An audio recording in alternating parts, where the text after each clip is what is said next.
And now let's talk to Kyle Bailey about it, who's out there in Charlotte at 92.7 FM and also hosts the Panthers pregame. Kyle, you're on with Willard and Dibs here at 95.7 The Game. Thank you so much for your time this evening where you are. What do you think? Like, what did the Niners get today? What does Sam Darnold still have?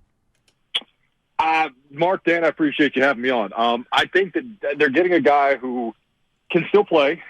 He's still a young guy, and I think that what we saw here late in his, albeit brief tenure, 2 years, is that when he's got the requisites that most quarterbacks need, offensive line play, reliable pass catchers, a running game, maybe even more importantly, and then good coaching, that he can win you some football games. Now, I still don't know that we've seen the ceiling of Sam Darnold, how good he can be. I heard you mention the Jets a second ago, and I remember doing a lot of fun, interesting radio 2 years ago when they first traded for Sam Darnold here in Carolina and saying, hey, both Adam Gase and Joe Douglas admitted that the Jets organization, screwed this kid. They screwed him up. And so, we thought here in Carolina, hey, we're getting a guy who can still be reclaimed. What we didn't know at the time was Matt Rule was not cut out for the NFL. And so once he was gone, Steve Wilks took over. He established an identity, run first defense, asking Sam Darnold, whoever the quarterback was, to hand the ball off, not turn it over. Sam, when he got back and got healthy, we did see some flashes where, he showed us what I still think he can be. And I was very much in favor of him coming back next year in a backup role, knowing the Panthers were going to draft a rookie quarterback. So I was a little bit disappointed. I was mid-conversation with Jake Delhomme today, Panthers great, when that news broke. And I got to be honest, I was bummed to hear that y'all got him because I hoped he was coming back. Yeah, and we're kind of lightweight excited to have him in the QB room, whether he's QB 2 or 3 when Brock Purdy gets healthy. Will be determined by how Trey Lance plays going in. But how has he gone from a guy who was seeing ghosts to being closer to where he was when he was a first-round pick?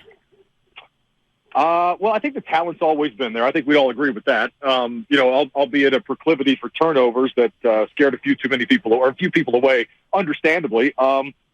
He is – I think he's gotten here because he's stuck to it, and he's a good teammate. I mean, Sam Darnold is a consummate pro, and I think you're going to find that out there pretty quickly. He keeps his head down. He's straightforward with the media, very polite, very cordial, very professional, and he's a good teammate. He could have made more noise when they brought in Baker Mayfield and some of the things that went on last season, which was an absolute dysfunctional nightmare for the first 6 or 7 weeks. But he continued to be a pro. And so if nothing else, he is a very good addition to your or anybody else's locker room.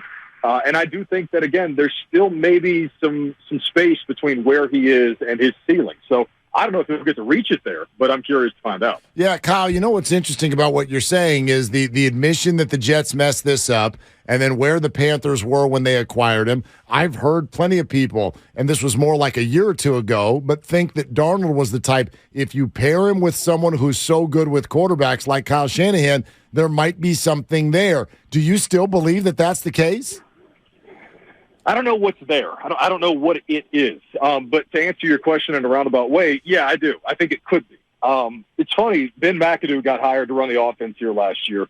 And Ben McAdoo, a lot of folks like to tell Ben McAdoo jokes because of the way his head coaching tenure ended in New York. But before that, he was a damn good offensive coordinator, and he was the quarterback's coach for a guy like Aaron Rodgers in Green Bay. And so last year, you could make the argument that Sam Darnold got, the best, and maybe it's setting the bar low, I don't know, but he got the best quarterback coaching that he's had since he got to the NFL. And while it wasn't always perfect, there was a game or two, especially there at the end, where it was just ugly. There were some afternoons where you watched Sam make some throws and you thought, wow, like that's the guy that was picked 3rd overall and had all the dreams and aspirations of the Jets organization pinned to his chest. And so I think he's going to have his best chance to be the best version of Sam Darnold with Kyle Shanahan. We were comparing him, or I was anyway, to Mitchell Trubisky and how he went to Buffalo and was able to rehab his career and go on to be a sometime starter in Pittsburgh. Do you think this is how Sam Darnold is viewing this 1-year stint in San Francisco?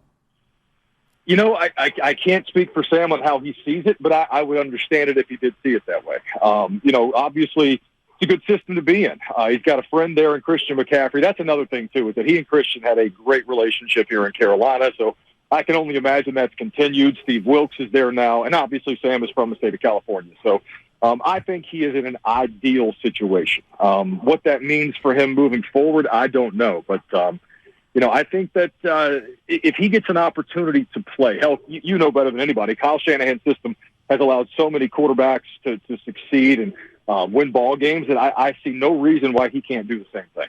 Kyle Bailey in Charlotte with us after the 49ers acquire Sam Darnold through free agency. But, Kyle, we'd love to hear about that trade, too. How'd everybody react to that, to going up to grab number 1 overall?